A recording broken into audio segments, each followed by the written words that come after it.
안녕하십니까. 이주천 TV입니다. 반갑습니다. 오늘 10월 27일이죠. 27일인데, 저 하루 지났죠. 28일입니다. 12.6 사건. 박정희 대통령을 중앙정보부장 김재규가 암살, 시해한 사건이었습니다. 1979년 제가 현종원 다녀왔고 올해 41주년 되었습니다. 제가 그때 나이가 벌써 20대 말이죠.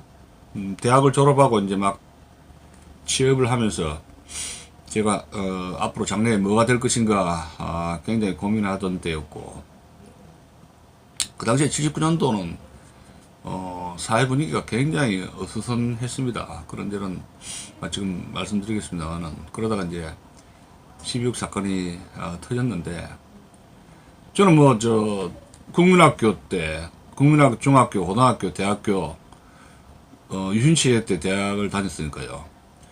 박정희 시대에는 제 10대와 20대, 저의 그 청춘기를 박정희 시대를 보냈습니다. 그러니까 누구보다도 그 시대를 증언할 수 있는 그런 시대라고 이렇게 볼 수가 있습니다. 그래서 오늘은 김재규를 중심으로 해가지고 12.6 사건을 다시 한번 재조명을 좀 해볼까, 그런 생각을 하고 있습니다.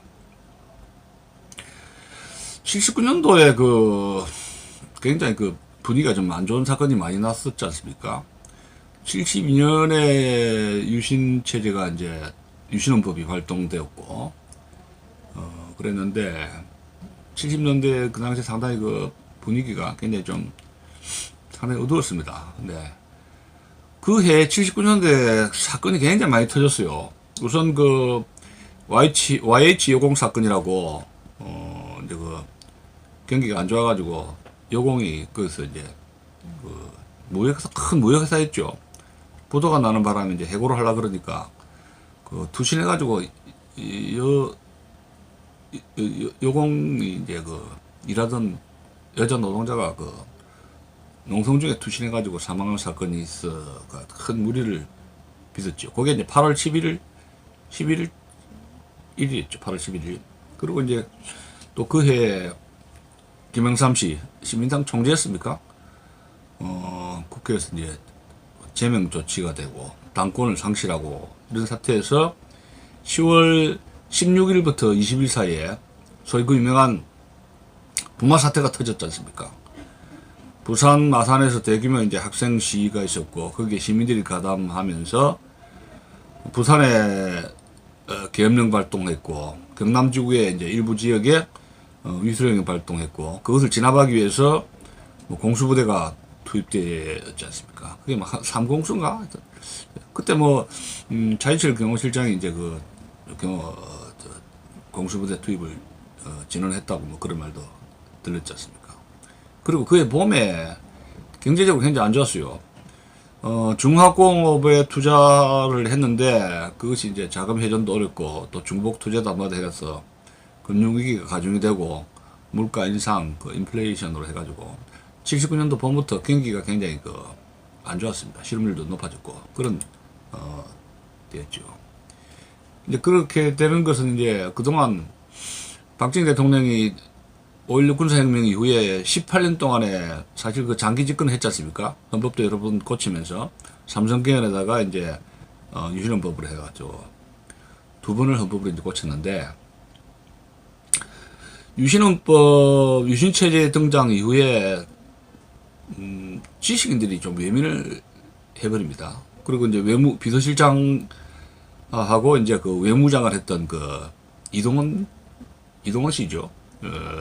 박정희 대통령 곁을 떠나갔고, 특히 이제 박 대통령에게 개인적으로 치명적인 타격을 가한 것이 74년도로 알고 있습니다만은 8월 광복절 기념식사에서 문세광이 갑자기 난입을 해가지고 총을 쏘고 이런 가운데서 단상에 앉아있던 유영수 여사가 그래서 이제 총격에 맞아가지고 사망하는 그런 일이 벌어졌는데, 그러다 보니까 박 대통령을 보안을 굉장히 경비를 더 강화하니까 여론에 대한 어떤 그런 그 소통, 여론과의 그 거리가 더 멀어질 수밖에 없었던 것이죠.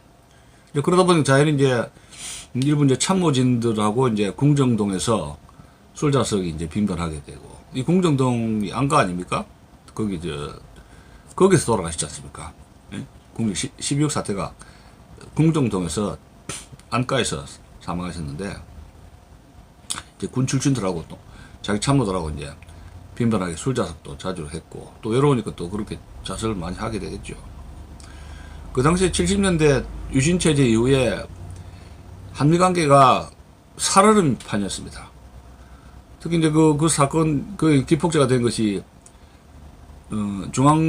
중정부장을 했던 김영욱 씨가 망명을 했지 않습니까? 그 73년도 4월인데. 그리고 이제 79년도 10월 7일 날 파리에서 이제 의문의 사망을, 실종 사건이 터졌고, 또 닥터홈 코리아 게이트가 터져가지고 로비, 박정희 정부가 이제 주한미군 철수 문제를 대해서 미 상하원들에게 이제 로비한 것이 이제 미국 불법으로 걸려 들어가지고 또 굉장히 연일 미국 언론에 이제 데스특필드였고, 그 당시 미 하원의 프레저 의원이 김옥입니까? 여러 사람들을 불러가지고 한국 관계 청문회를 열었는데, 그게 이제 대서특별됐죠. 미 언론에서 대서특별되면서 한국 문제가 동네북처럼 그렇게 되는 그런 어려운 상황에 맞이했던 것입니다. 근데 자, 그러면 본론 들어가서 김재규 중정부장이 무슨 원한이 있길래 거사 12.6 사태, 그 사람은 이제 암살 요인을 뭐라 했느냐, 1심 이제 최후 변론에서 자기가 12.6 사태를 일으킨 것에 대해서 5가지 이유를 지적을 했어요. 1심 최후 변론입니다. 첫째로는 자유민주주의를 회복시켜야 되겠다. 자유민주주의 회복시켰다. 둘째로는 그동안에 부마 사태다 해가지고 장갑차든지 뭐지 해가지고 계엄령을 통해서 학생들이 많이 희생을 당했는데, 국민들의 희생을 막아야 되겠다. 더 이상. 그러고 두 번째, 우리나라를 적화로부터 방지를 해야 되겠다. 또 네 번째, 미국과 관계입니다. 혈맹 우방인 미국과의 관계가 가장 나쁜 상태이므로 이 관계를 회복해가지고 이 국방을 위시해가지고 외교, 안보, 경제까지 모두 적극적인 협력을 통해서 국익을 도모해야 되겠다. 그래서 네 번째, 한미관계 이야기에 대해서 거론을 1심 최후 변론에서 한미관계를 이야기를 많이 했다 그래요.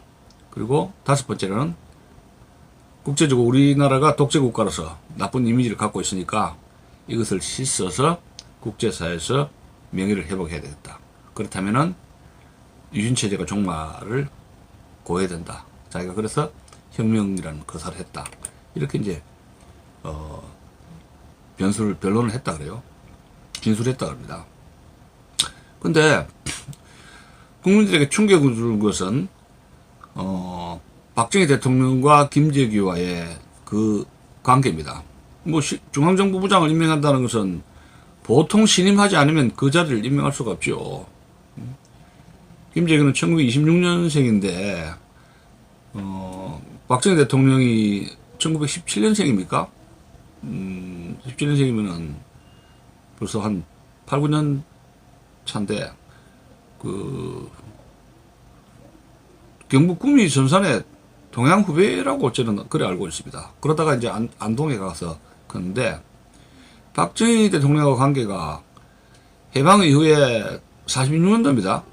조선국방경비대가 신설됐을 때, 육사의 전신이죠. 그때 아마 같은 2기, 동기생으로 입교를 해가지고 굉장히 친해졌던가 봐요. 같이 동양이고 하니까.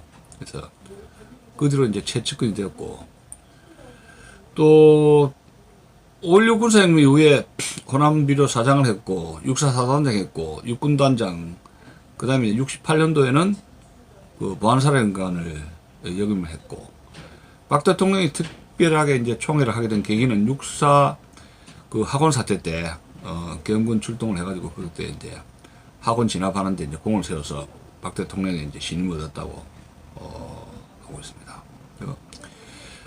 유신헌법 이후에는 유정의 국회의원을 74년도에 잠시 했고, 뭐 건설부 차관까지 했죠. 그리고 76년부터 본격적으로 중앙정보부장을 했으니까 거의 그 79년도는 벌써 3년 동안 중정부장을 하게 되는데, 일설에는 강경하게 진압을 제대로 안 했다고 해서 차지철한테 쫑긋 맞고 박 대통령으로부터 여러 가지 그 질타를 맞았다, 이렇게 이제 기록에 나오고 있습니다. 자, 그러면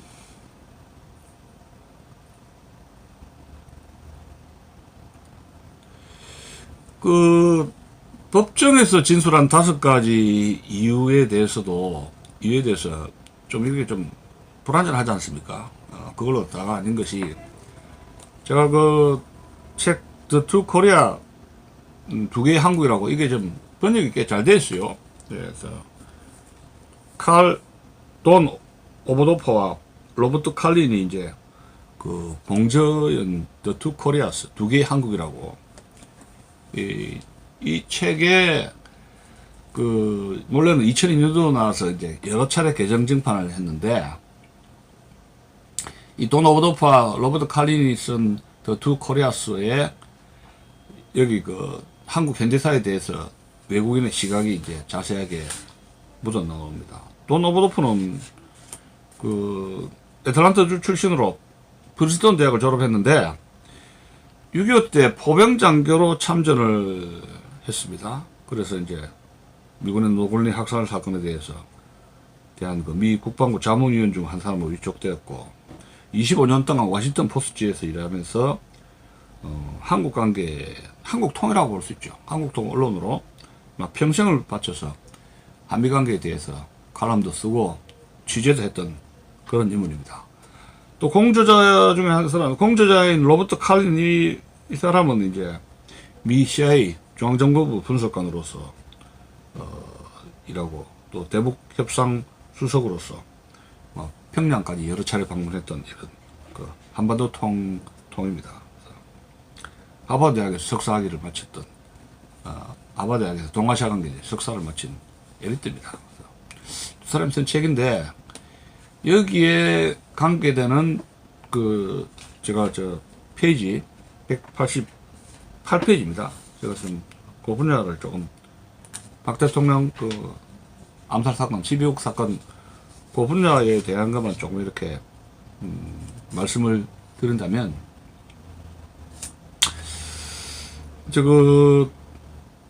강신옥이죠. 강신옥 변호사 이야기로는 거사를 몇 주 전에 결심했다고 하지만은, 상당히 그 몇 년 전부터 김재규가 그 박 대통령의 정책 과정에서 굉장히 그 소에 대해서 외로웠다 하는 그런 것을 지적을 하고 있고, 이렇게 거사를 할 때는 질책을 받으니까 이제 김형욱처럼 중앙정보부장에서 잘린다, 곧 해임될 수밖에 없다, 그런 그 위기감이 당연히 있을 수밖에 없는 것이죠. 근데 그 여러 가지 동기에 대해서 이제 분석을 하고 있습니다. 뭐 우발 사건이다, 아니면 미리 거사를 준비를 했다든가, 아니면 욱하는 그런 성격이 또 했다. 뭐 분명한 거는 차이철과의 관계가 굉장히 악화되었다는 이야기죠. 그래서 그건 뭐 시국과 정치적 위기에 대한 인식의 차이인데, 차이철과 박정희 대통령은 강경진압을 선호했고, 김재규는 이렇게 강경진압해서 되겠는가, 뭐 이런 생각을 좀 가지고 머리가 좀 복잡한 그런 관계가 있었다, 이런 걸 우리가 알 수가 있습니다. 근데 어쨌든 차이철이 박 대통령이 자의체를 종료한 것에 대해서 굉장히 못마땅하겠다 하는 것은 그건 뭐 신문지상에서도 많이 나옵니다. 근데 이 돈 오브 더 포의 The Two Koreas, 두 개의 한국에서 좀 주목을 해야 될 것이 미국 정부 연루설이죠. 미국 정부가 박 대통령 암살에 개입을 했느냐 이런 소문에 대한 이제 인식의 이제 자기 그 주관인데 거기 페이지 188페이지 보면은 제가 그것만 읽어드리겠습니다. 188페이지. 공교롭게도 박 대통령의 피살 소식이 한국에서 공식 발표되기도 전 한국 시각으로 사건 당일 한밤중인데도 불구하고 미 언론에 박 대통령 서거 소식이 보도되자 그 소문은 더욱 증폭되었다. 요 이야기 뭐냐면 이 미국에 상당히 그 떨어져 있는데 박 대통령 서거 소식이 미 언론에 굉장히 빨리 보도가 됐다 하는 점에 대해서 미국 정부가 개입됐다는 그런 소문이 그 상당히 그 계속 이게 뭐냐 해서 의혹이 굉장히 증폭되었다 이렇게 이야기를 하고 있습니다. 그리고 어쨌든 간에 김재규가 김재규 중앙정보부장이 박 대통령을 제거를 하면은 미국으로부터 대단히 환영을 받을 것이라고 확신했을 가능성이 없지 않다 하는 것이 당시 그 국제정치 담당 대통령 특별 보좌관이었던 김경은 박사의 말을 들어서 인용을 하고 있습니다. 또 한 가지 그 글라이스턴 주한미 대사의 행동인데 글라이스턴이 김재규의 과격한 행동이 일종의 광기에서 비롯된 것으로 확신했지만 동시에 그간 미국 정부가 보여준 태도가 김재규를 부추겼을 가능성도 인정하고 있었다. 이렇게 서술을 하고 있습니다. 그러니까 제가 그 당시에 알고 있기로는 말하자면 일주일 전에 거사 일주일 전에 명동에서 서울 지부장인 CIA 국장하고 식사를 면담을 했다고 이런 기록을 본 적이 있었거든요. 그때 미 CIA 서울 지부장이 김재규를 만나서 이러저러 이야기했을 때 박 대통령 참 나빠요 이렇게 했을 거 아닙니까? 그래서 한미관계가 박 대통령이 있는 한 저렇게 철근 통치를 하는 한 한미관계가 굉장히 순탄하지 않을 것이다 이런 이야기 했을 거 아닙니까? 그런 시그널을 준 거 아니겠습니까? 근데 이제 의문점이 미국이 CIA가 어느 정도 언지를 해서 방조를 했느냐? 당신 한번 일을 한번 저지러 봐라 이렇게 직접적으로 일을 했겠습니까만은 어쨌든 간에 미국이 박정희 정권 유신 체제를 굉장히 못마땅하게 생각한다. 그 언지를 얼마인지 술 한잔 하면 지적을 해줄 수 있는 것이죠. 박정희 대통령 too bad, bad president 이렇게 영어로 이야기할 수 있을 거 아닙니까? 그런데 그러면 이제 김재규가 만약에 거사를 했을 때 거사하고 난 뒤에 이 사람이 암살자인데 신분보장이 되느냐 이런 이야기입니다. 그거 쉽지 않지 않습니까? 그 뒤를 어떻게 할 거냐 이게. 그러면 미국이 50년대, 60년대, 70년대 한 30년 동안 2차 대전 이후에 해외의 외국인 원수들, 자기 동맹국들이죠. 원수를 제거하려 했던 그 케이스가 있었느냐, 이제 이런 걸 우리가 한번 따져볼 필요가 있어요. 근데 1952년에 한국의 이승만 대통령, 소위 에버레디 플랜이라고 부산의 계엄령 발동하고 이제 개헌 파동을 일으키고 직선제도 하고 이렇게 가운데, 그리고 또 이승만 대통령이 또 휴전 반대하면서 우리만으로도 국군을 통해서 북진한다 해가지고 굉장히 미국을 애를 먹였지 않습니까? 아제노 대통령이 밤중에도 한국에서 전화가 들어왔는데 승만리 call from 승만리 하면 그 사람이 하면서 벌떡 일어나면서 이승만 대통령 때문에 아주 아주 그 스트레스 많이 받았다 그러지 않습니까? 밤에 불면증 걸렸다 그래요. 이승만 대통령이 아젠화 대통령을 애를 먹여서 친미주의자 아니에요. 막연하게 얼마나 이게 우리 한국의 이승만 대통령하고 미국 대통령하고 이렇게 치열하게 이게 다툼이 심했습니까? 6.25 전후로 했어. 원조 문제든지 전쟁 문제, 전략 문제든지 그런 일이 있었는데 이승만 대통령은 에버레디 플랜이라는 건 항시 이승만 대통령을 체포, 감금할 수 있다. 그런 작전입니다. 에버레디. 항상 상시 작전이라죠. 언제든지 이승만 대통령을 잡아 가둘 수 있다. 가둬야 되겠다는 그런 쿠데타 계획을 했다가 그게 뭐 나중에 이용문 장군이라든가 또 박정희 박정희 그 장군하고 이렇게 해가지고 이제 뭡니까 그 연관이 그 소식을 좀 들었죠. 연루가 된 거 아닙니까? 이승만 한국 같은 경우에도 이승만 대통령을 제거하려는 계획을 하나 세운 적이 있었고 60년대 월남 같은 경우에도 63년 11월 초에 월남이 쿠데타가 일어났지 않습니까? 그 DM 대통령 형제를 제거하는 과정에서 미국 CIA가 그 개입을 했었고 주얼 미드 하사 로치 그 막스웰 테일러 주얼 미드 사령관이 월남의 이런 쿠데타의 전모를 파악을 하고 있었고 존 케네디 대통령도 월남의 쿠데타를 승인한 그런 전력이 있었다 하는 그런 점입니다. 그러니까 70년대 말까지 카타하고 사이도 나빴지 않습니까? 핵 문제라든가 이런 거 있었기 때문에 주한미군 철수 문제 가지고 카타하고 굉장히 좀 살벌한 관계였지 않습니까? 자, 그래서 이 한미 관계를 통해서 이 12.6 사건이 김재규의 단독 범행이냐 아니면 미국이 뭔가 CIA를 통해서 당신 한번 슬쩍 한번 언지를 줬느냐 펌프질을 했느냐 이건 지금 수수께끼입니다. 근데 미국의 대외 뭐 증거는 없죠. 미국이 그 대외 정책에서 문서를 공개하는 것이 30년입니다.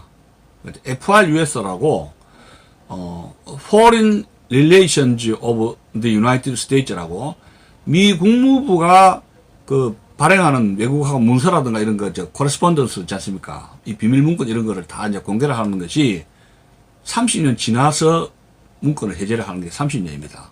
그 유명한 그 미국 국무부의 문서가 그 유명한 FRU였습니다. 근데 이제 CIA라든가 FBI 그 문서는 이 첩보 문제이기 때문에 30년이 넘어서 50년 뒤에 뭐 100년, 첩보 관계 문서는 그렇게 쉽게 공개를 해주지 않습니다. 뭐 영원히 뭐 폐기할 수도 있고 영원히 공개를 안 할 수도 있고 있는데 50년, 100년 훨씬 더 시간도 오래 걸리고 쉽게 공개되지 않는 것이 CIA, FBI 첩보 문서라는 것을 말씀을 드리는 것입니다. 그러니까 미국의 대외 정책을 FRUS, 미 국무부가 발행한 FRUS만 가지고는 미국의 대외 정책의 면모를 정확하게 알기는 어렵다 하는 점을 말씀을 드리는 것입니다.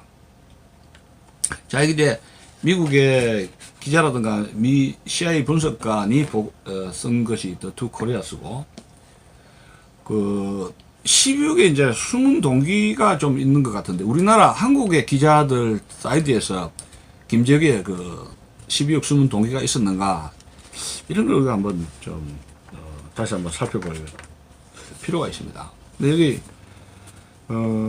제가 문서를 보는데 청와대 비서실이라고, 청와대 비서실이 이제 1권, 2권, 3권 해가지고 한 4권까지 시리즈로 연결되는데, 김진 씨가 1권을 김진 씨가 썼어요. 중앙일보 인기 연재물로 해가지고 신문에 연재된 것을 이제 이렇게 책으로 낸 겁니다. 청와대 비서실. 아마 김진 씨가 1959년생, 56년생이죠. 중앙대 출신이고, 그 당시에 이제 청와대 그 정치부 기자, 중앙일보 정치부 기자로서 아마 청와대 출입 기자를 했던가 봐요. 근데 지금 김진 씨가 몇 년 전입니까? 2년 전입니까? 뭐, 자유한국당 대선 후보였던 적이 있었지 않습니까? 김진. 여러분 잘 알 것입니다. 근데 이 청와대 비서실 제1권에 보면은 페이지, 마지막 장이죠. 449에서 450페이지에 보면은, 449에서 450페이지 그 보면은, 그, 절대 권력자의 마지막 나날들, 그 장에, 마지막 장에 이제 그, 김재규 이야기가 나옵니다. 김재규인데, 최태민 문제도 12.6 동기였다. 이런 구절이 나옵니다. 그 페이지 449페이지 맨 밑에 걸 제가 한번 읽어드리겠습니다. 김 부장은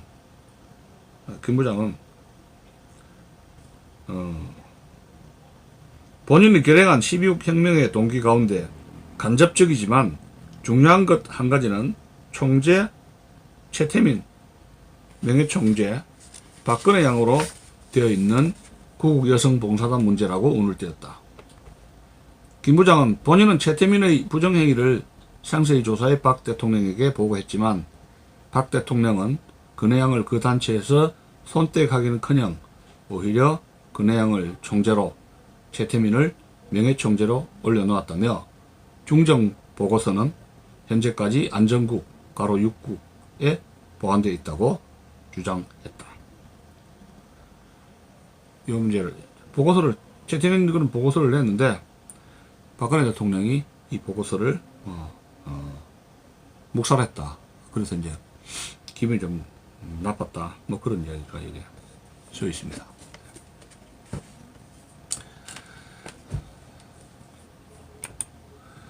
자, 그러면 거사 이후에 아까 좀 이야기했지만은 신분 보장이 되느냐 이야기입니다. 자기 주군을 킬 암살을 했는데, 그럼 이제 김재규 생각은 일단 혁명정부를 구성을 해서 한다면 군부라든가 국내 야당의 지원을 받을 것이다. 나중에 또 미국 지원도 받을 것이다. 그래서 그 비밀법정에서는 이런 말까지 했다 그러지 않습니까?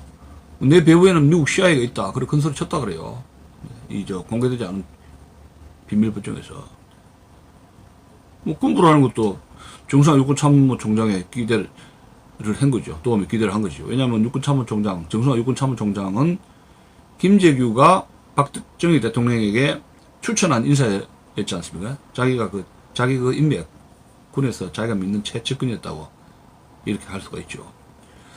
근데 이제 보안 유지를 위해서 이 거사를 하기 위해서 굉장히 극소수에게 알리다 보니까 어떻게 뭐 앞으로 혁명정부를 구성하느냐 이런 것에 대해서는 굉장히 엉성하기 짝이 없었다. 이렇게 이제 볼 수가 있는 겁니다. 자, 결론을 말씀드린다면 이 어쌔신, 암살자, 뭐 영화도 나왔죠. 어쌔신.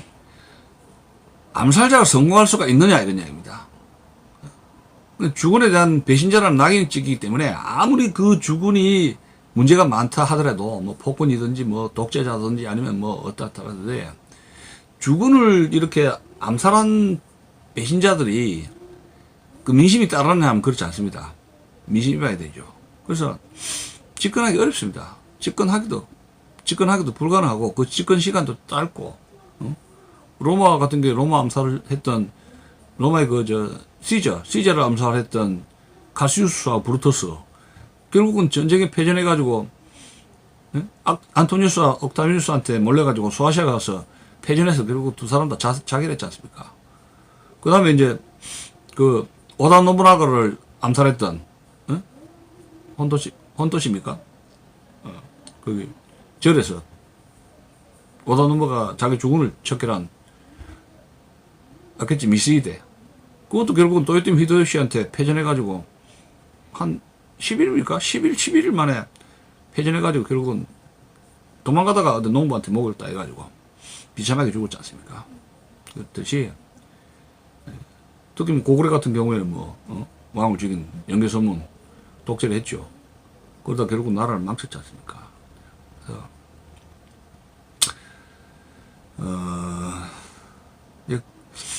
18년 동안 집권해서 우리나라는 카리스마적인 지도력을 상실하게 됐던 것이고, 박정희 대통령이 사망 12.6 사건은 그 후대의 정치가들에게 굉장히 충격을 줬다고 이렇게 저는 볼 수가 있습니다. 그건 뭐냐면 핵 개발을 못 하겠다. 핵 개발. 전두환 정권 등장 이후로 저 핵무장, 비대칭 무기죠. 핵무장이라든가 핵 개발, 그 다음에 중장거리 미사일, 미국 몰래 하는 거, 이거 굉장히 어렵다 이야기예요. 큰일 나겠다. 그렇게 해서. 아주 전두환 정권은 아예 핵 개발을 포기를 선언했지 않습니까? 레이건 대통령 만날 때. 그러고 지금은 뭐 핵무기 완전히 포기라, 아니 미국을 눈치를 보는 게 아니라 북한하고 중국 눈치 보면서 탈원전을 해버려가지고 멀쩡한 원자력 발전소를 폐쇄를 시켜버리지 않습니까? 미국은 가만히 있는데 이게 말이 됩니까? 예? 왜 중국하고 북한 눈치를 보느냐 말이에요. 우리 왕도 아닌데. 이런 일이 벌어지고 있어요. 사대를 하더라도 제대로 해야 돼. 사대를 어디가 사대를 하는 겁니까? 우리 적국에 사대를 하는 거예요. 그래서 결국은 박정희 대통령이 뭐 이런 그 자료를 보면 81년에는 핵무기를 개발한다고 그렇게 이제 계획을 세웠었는데 이분이 돌아가시면서 이제 북한 이 핵 개발하는데 선수를 뺏기게 되면서 오늘날 안보 위기를 초래했다. 이런 말씀 드리고 싶습니다. 핵 개발이 포기됐던 것이고 안보 위기가 왔고, 둘째로는 지금 김재규 중앙정보부장이 박 대통령을 암살하니까 그때 그 중정부장 설의를 했습니까? 전두환 씨가 12.12 일어나고 중정 설의를 전두환 씨가 했는데, 전두환 장군이 했는데, 중정에 있는 사람들을 의심을 하는 바람에 중정에 있는 그 간첩 잡는 베테랑들, 상급 이상 베테랑들을 일체 숙청을 해가지고 중정이 마비가 돼버립니다. 이 간첩 잡는 베테랑들요, 10년, 20년, 30년 걸리는데, 이 요원들 하나 만드는데, 얼마나 많은 돈과 경력과 기술이 요구됩니까? 경험이 요구됩니까? 근데, 김재규가 이런 사건을 나니까 중정을 아주 싹 도려내버렸다는 이야기요. 그래서, 중정의 기능이 마비돼 버렸고, 전두환 씨가 그래 해버렸어요. 정리를 해버렸다는 이야기예요. 중정 부장 설의를 하면서. 그리고 그 뒤에는 또, 연좌제 같은 것도 폐지를 하면서. 그 이제, 중앙정보부가 간첩을 제대로 잡을 수 없으니까 반체제 인사들을 쏟아낼 수가 없지 않습니까? 그러면서 오늘날에 불구죽죽한 세력들, 학원계, 노동계, 다른 이런 단체에서, 시민단체 쪽에서 불구죽죽한 인물들이 정치권에 들어가고, 국회의원이다 뭐다 해가지고 이런 사법분이 곳곳에 불구죽죽한 세력들이 다 침투를 하게 되는데, 그 사람 누가 누군지 뭘 잡을 사람이 있어야지. 전문가들이 있어야 잡을 거 아닙니까? 중정이 그런 기능이 마비가 된 시작이 된 것이 바로 이 김재규 12.6 사건이었다고 말씀드릴 수가 있는 것입니다. 그러니까 반체제 세력이 진지를 구축하는데 방어벽을, 이 잡초를 잔디에 있는 잔디에 이렇게 있는 그 쭉쟁이들을 쏟아내야 될 거 아닙니까? 그것이 이제 정보 조직에서 그걸 하게 되는데, 그걸 잡아낼 재간이 있어야죠. 그래서 오늘날 이상한 정치 세력들이 등장하는 하나의 그 계기가 된 것이 바로 12.6과 그 이후로 중정의 베테랑들을 정리하는 마당에서 생긴 그 12.6의 사건의 하나의 큰 부작용이었다. 이렇게 볼 수가 있는 것입니다. 오늘 이야기는 여기까지 하겠습니다.